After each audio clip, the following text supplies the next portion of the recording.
Alright everybody, thank you for tuning in. Steve-O here from Steambo's Gaming Dungeon. Today we're going to be doing another 101 course on how to build in TaleSpire. I'm going to build a map from start to finish and post it on Tales Tavern for you to use at the end if you wish. Alright, so the first thing I do, obviously you got to open up TaleSpire, start a new map, and then usually within your campaign you'll have multiple boards inside of your larger overall campaign map. So that's where you're going to want to create the new board in. Get your campaign up, create your board, and then the first thing I do once I've landed on the mat, I call this thing at the bottom here the mat, press F2 and that always takes you back to the center. So this is where I like to start and build my entrance on. So I just mark it at the beginning really quick, and then down south of that, a pretty good amount of a ways away from it because you don't want it to bump into your map. So about this far down, I will start posting my, they're called modules. Basically you go into the library and you combine pieces together into larger, more detailed pieces, and then it's sort of like your paint supply, your art supplies that you're going to be using to build your larger map. So we're going to want to start with the ground first. So I'm going to be making like a winter area, kind of like a valley area that players will have to journey through to get to their destination. So it's going to have maybe a couple like quest spots in it, maybe one or two NPCs to talk to on your way through, but mostly just like nature and kind of, and obviously some monsters that they're going to have to fight their way through. So we'll keep that in mind as well. So it's just good to start thinking about your map like in a sense like that before you build. So I usually, for outside nature stuff, I usually just start with the cavern floor and rotate the pieces each time you put them down to have some variety in there.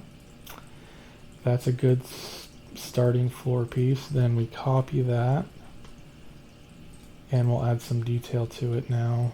How about we'll go into the hammer. The difference between the wall and or like this building icon and the hammer icon, the building icon has much more aggressive snap points that do not let you move them, and the hammer has much smaller snap points, so you can move things around better, whereas this only kind of sticks in the 4x4 square areas. Anyways, the reason I say that is because we're going to be stacking the two together. I like to use the dirt for this. Put it down, and then we're trying to cover up the cracks in between so it doesn't look too blocky. I call it the Minecraft look. We want to avoid that. Okay. And that's a really good starting ground, actually. That looks awesome. The problem is, see how your edges are going to be kind of showing without any of that dirt in it? So it's not a terrible idea to go all the way out to your edges with it. Even if the dirt pokes through on the outside just a touch, that's okay. It's going to get covered up later anyways. There we go. This one's a little too far out. Okay. Yeah, that's good enough. Now you could add like rocks, you could add like this, for example. But this is what we'll do instead is save this one as is, and then we can make another one over here with more detail on it. So let's add like some rock stuff on the ground. Like that. And then maybe one or two of these.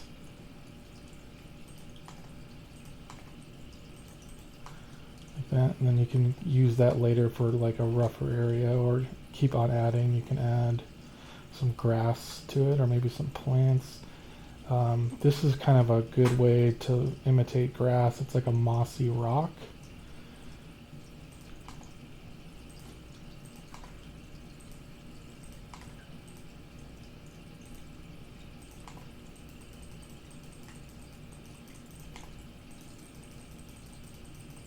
go. A little kind of like a grassier one.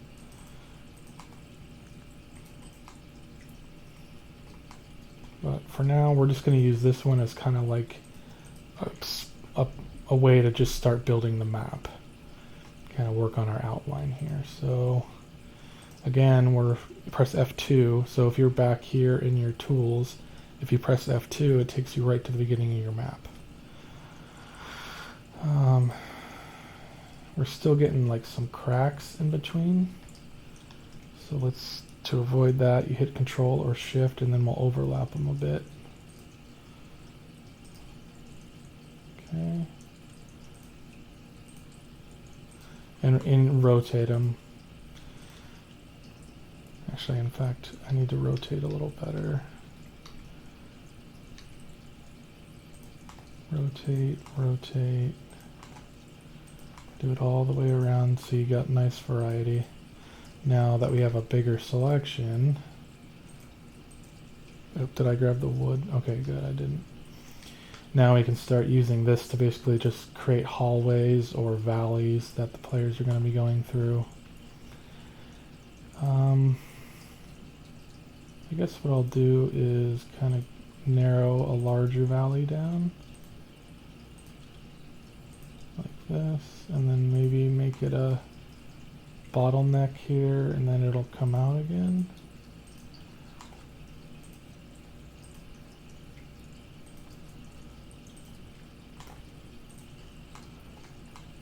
There's one area, and then we'll make an offshoot over here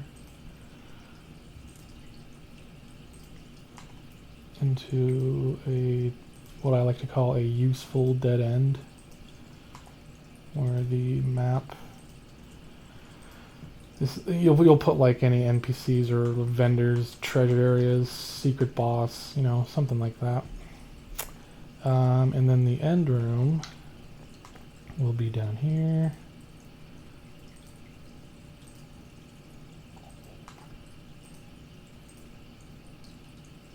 Like that, maybe. And then we can do maybe just a loop. This is actually one of my most common patterns. The logic is just really nice because I try to keep my maps pretty small but also have plenty to do. So you got a useful dead end over here, you got your finishing area here, and you got a secret way to get to it, or at least an alternative way to get to it. Maybe make it a little wider over here, so there you go. A little wider. And that's pretty good for just like the layout blueprint of it. So now that we come back here, I'll probably use this in a little bit, but I want to do my edges first. So we're going to go into the nature again. Since this is going to be like a winter rocky area, we got to keep that in mind. Where is it? This one right here is perfect for starting with. I usually just rotate them like so. And then maybe a couple of these in there. And then we add to it with like these kind of rocks, maybe. Add some more variety. Like that. Okay. And then on top, we can do these ones. Just rotate them across. So that's like a nice flat area on top. We'll hide some of these in here. Okay. And maybe have this, I need the big one, the bush sticking out the bottom here. We'll do that all the way around. So add your detail now to this module, because when you copy and paste it, you won't have to go around doing it one item at a time. You'll be able to do it much faster this way. And we're going to add a little bit more on top. You don't want to make your outer edges too tall, because you want your players to be able to see around easily. Because you got to remember, you're not just playing, you don't want it to be too realistic. You're also playing a board game here, so you want it to be board game friendly. At least that's my opinion. Some people focus too much on realism and forget that they're you got to remember the logic of the board too. All right, so I'm just going to put this all around the edges here. All right, like so, just as a rough start beginning here. Don't be afraid to stack them on top of each other. That adds variety.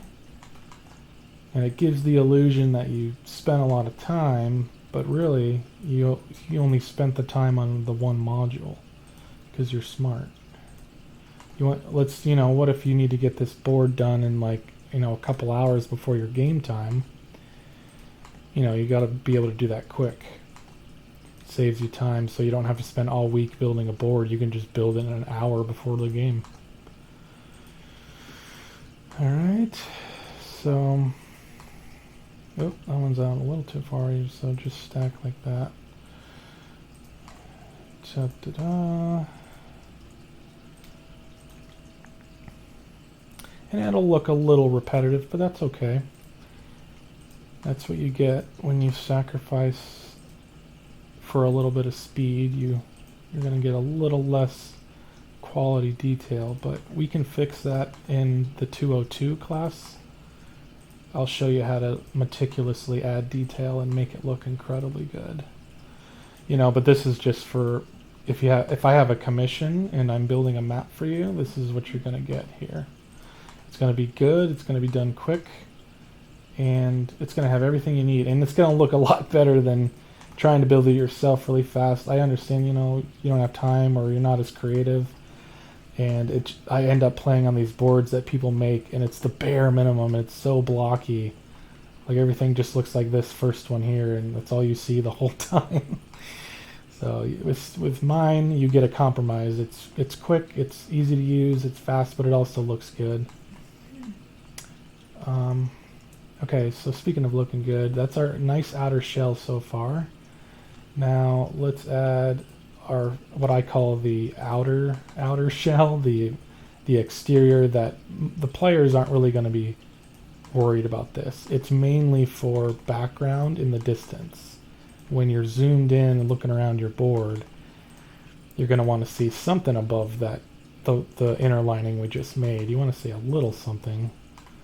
Otherwise it just doesn't look very good. It looks kind of, you stare out into that endless space on TaleSpire and it gets, it's kind of ugly. So we will just create a kind of like a quote-unquote mountain basically in the background here with just really simple pieces like that. And you don't want to make it too tall, and I recently started doing this. You do want to close the tops, even if it's just quick like so, because it's hollow, because we're saving on resources, but we also still want to make it look like it isn't too unrealistic. It looks like it's just made of plywood on the outside. We don't want that. So then I just go around the edges like this with it, cover up some of the interior a tad. Oops, that one's too far in. Yeah, like this.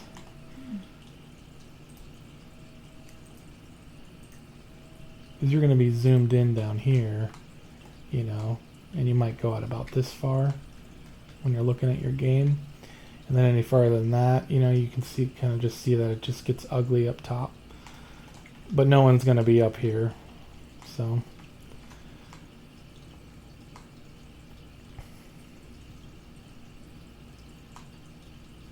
Kind of a neat little inlet valley here along the edge. That looks pretty cool, actually. You want to embrace randomness and abstractness because it looks a lot more realistic. Some people build their boards a little too, what's the word? Symmetrical, way too symmetrical, and they obsess over things being in just the right place. Whereas I think it's faster, and two, I think it looks more natural when it's done kind of randomly.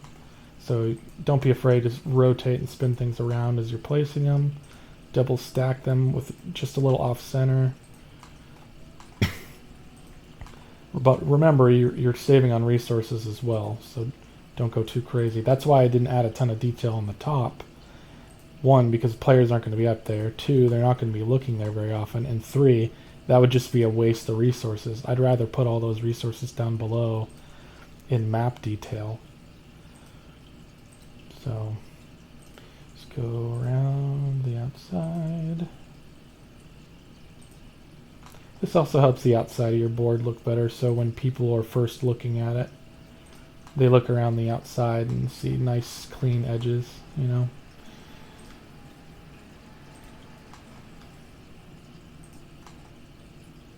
And we're all the way around. I'll put some here at the beginning as well. And then I'm actually going to use one of these as like the landing area.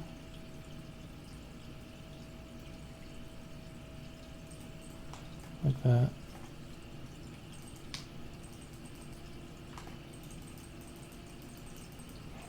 There. For now at least, I'll get rid of these so the door is a little more open. There we go.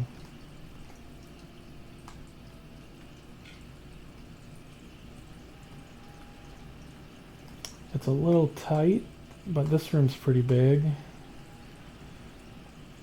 And this hallway we made a little wider, which was nice. Oh, I forgot to do my interiors, so I call these islands. Little islands in the middle, you gotta remember. Alright, there we go. So that's another reason we didn't want to make it too tall, because you want to be able to rotate around and see a little.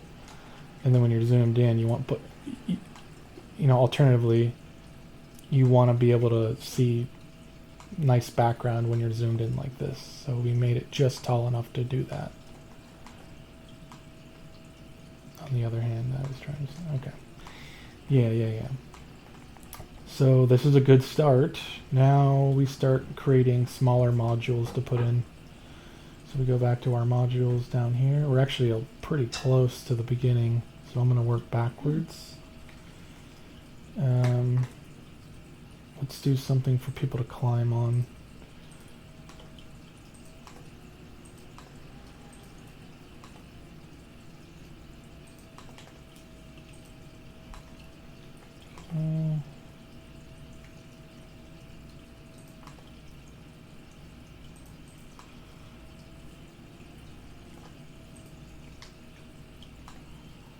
Oh, I thought I was using the big one. Oh well.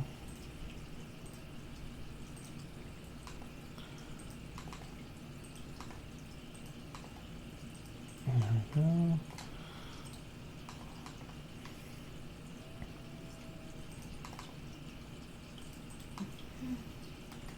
Okay. First we'll do the big one.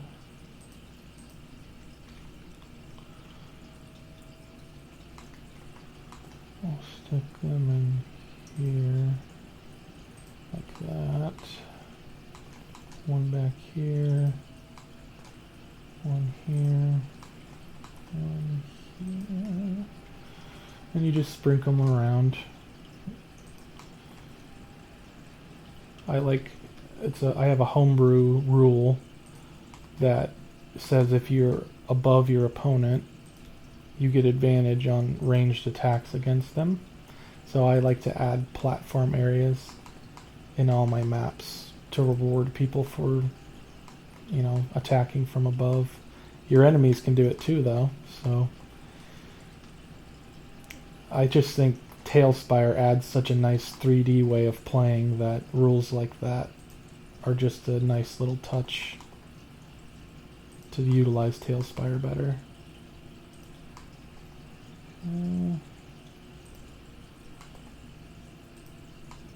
Oh man, these ones are up. You gotta watch that when you're placing stuff. Sometimes they move.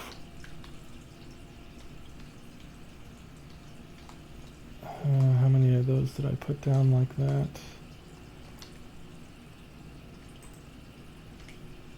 Alright. sinking in the ground just a bit.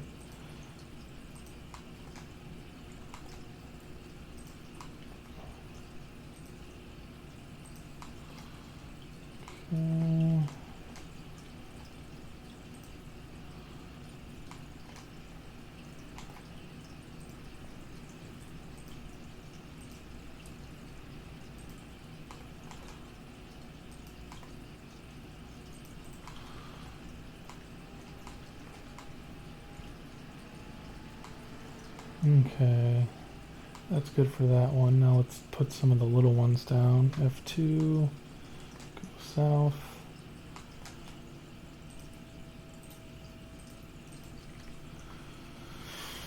Okay.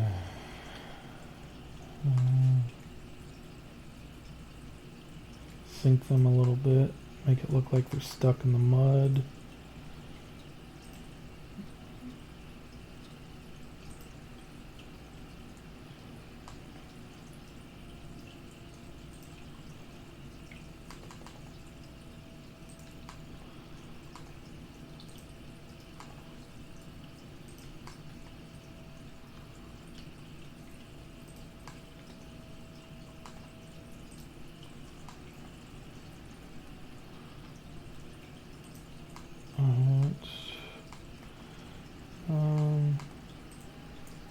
Now let's put some higher so people have some really cool range spots if they want.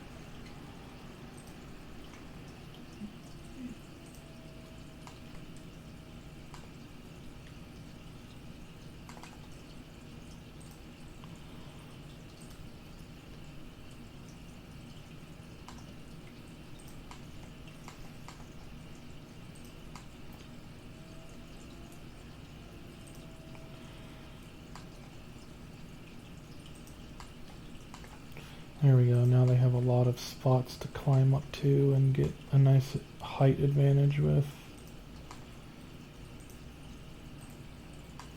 Alright, I think that's good. And now at this point we're just adding more and more decorative modules here. So let's do one of these. We need to start thinking about lighting too. So let's actually do that. Alright, first thing I like to do, this is just me, but I turn down to the dark at the bottom of the daytime cycle. I crank up the exposure, lower the fog multiplier. For this one I'll leave a little bit of fog, but not much. Then apply. You can add filters if you want. I usually don't, but maybe I'll make this one an extra cold map, in which case you can give it like the frozen look and make it really desolate looking. That's pretty cool. It takes a lot of the colors out though. That's the only reason I don't like it. So I think I might skip it this time actually. Alright, so now lighting. I go around the edges and I add it like so. I think I'll do firelight instead of the blue light. The blue light kind of makes it look colder. Yeah, you know what? I'll do that. I'll do the blue one. So you're going to want to be clipping it in, but you want to have it up a little because you want it to shine on as much as possible without giving itself away. So right here is about good. And then you just go around the perimeter, putting the lights in. This is going to spike your resources quite a bit. So you could play with the map as it is now, and it would run on most systems, even older toasters. Anything more than that though, you're going to need at least a medium level computer at this point, which is what most people have. And then I will stop usually once I max out the medium area, and I will publish the board.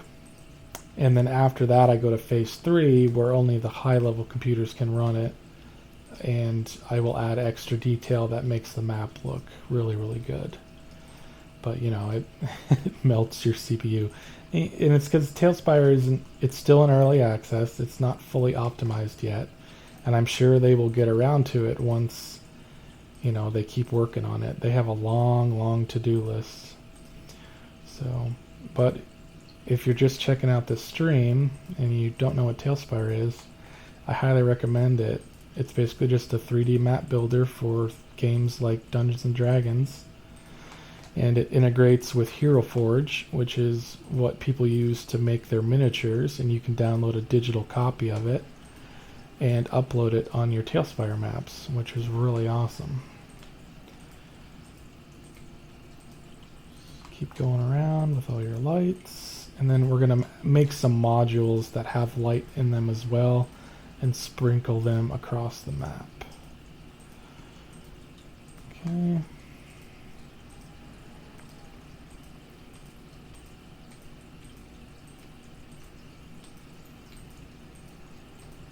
I gotta remember to do my islands as well.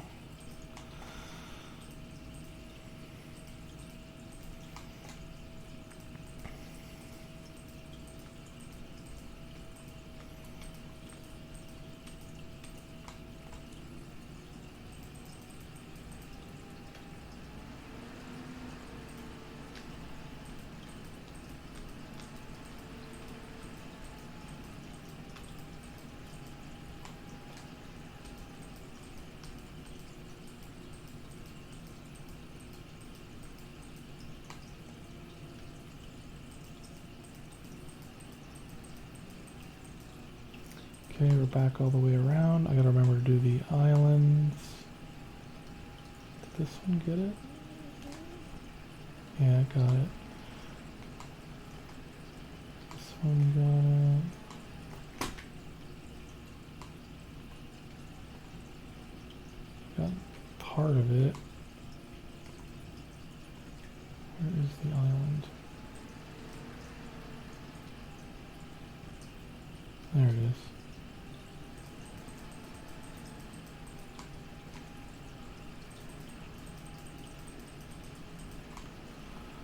Yep, the reason these lights take up so many resources is because they flicker and kind of move, so it looks really cool, but in fact I think I'll turn the exposure down a bit. There.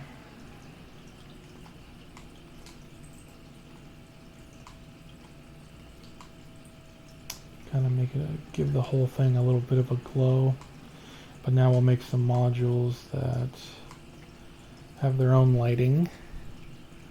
So I actually want to make ice, an ice one.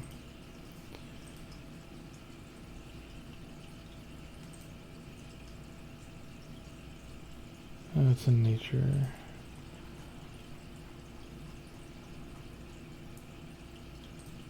Okay.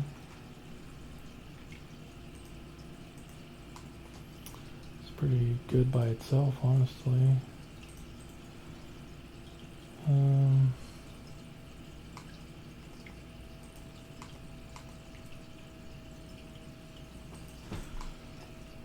we go.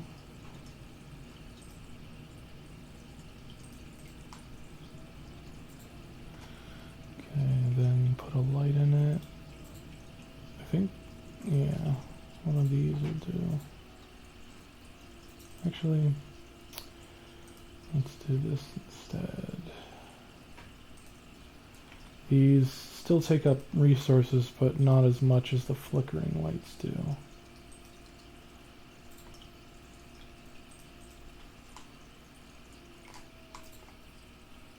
Check all your angles to make sure things are centered.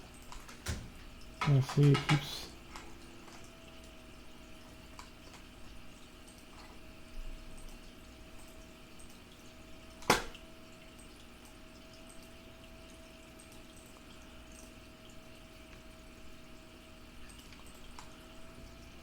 that looks pretty cool because the crystals are stuck in there, kinda. And we'll put some of these down at the bottom.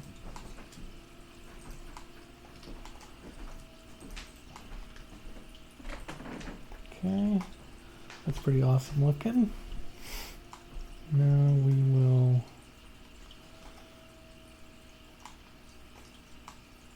copy it. F2. And we'll sprinkle these around the edges as well, for basically for lighting. So treat them like torches. We'll do the first level first, then we'll do the second level. Okay, so...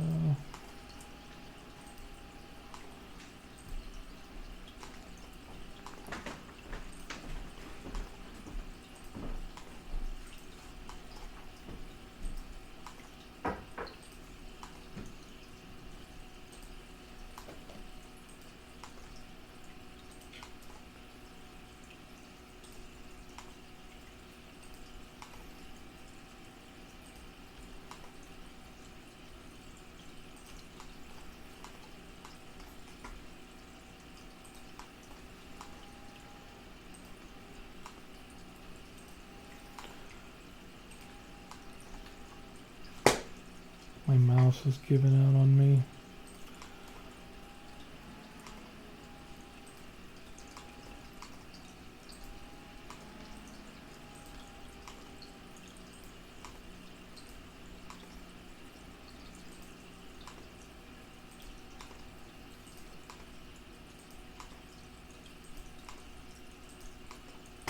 Come on.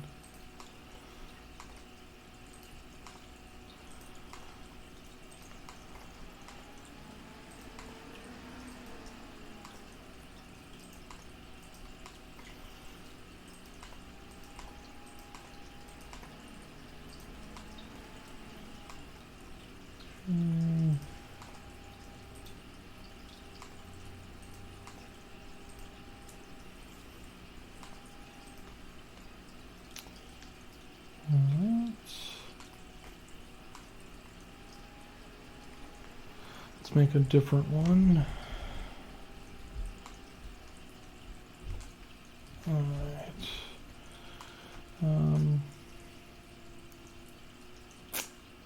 Let's think outside the box here.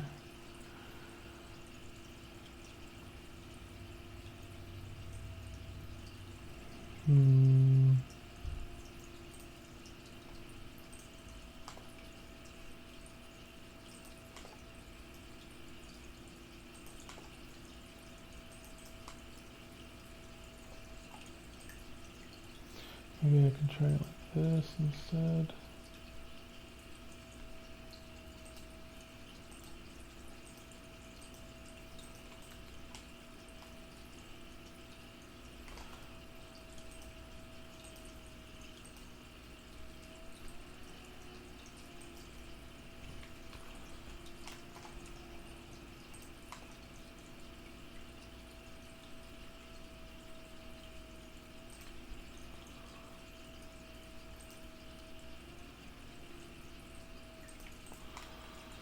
Okay, and then let's put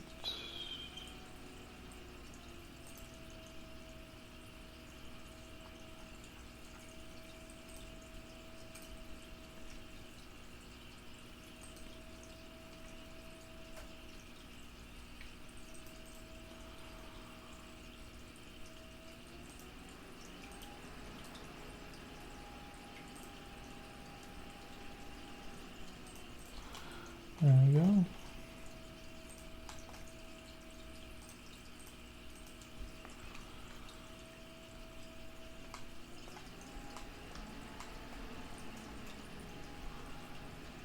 Sink it down all the way.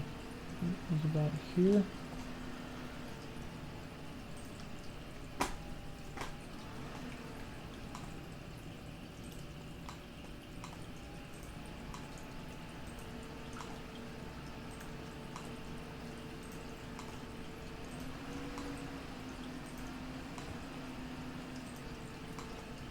Try to find dark areas and cover them up.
put some up here. I don't know.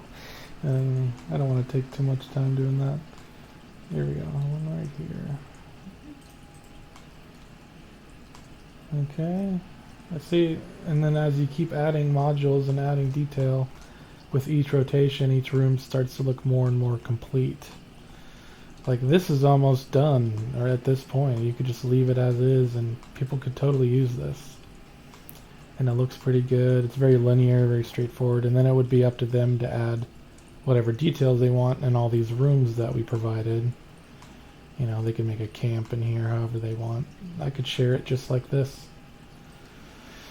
But I feel like it's missing some areas in the center, and obviously you want to do, so I'm actually going to end up using it, so I will be adding details in it. But I think I'll save that for the second half. This is a really good start that we have here. And the next video will be the 202. Okay? I will catch you in a little bit.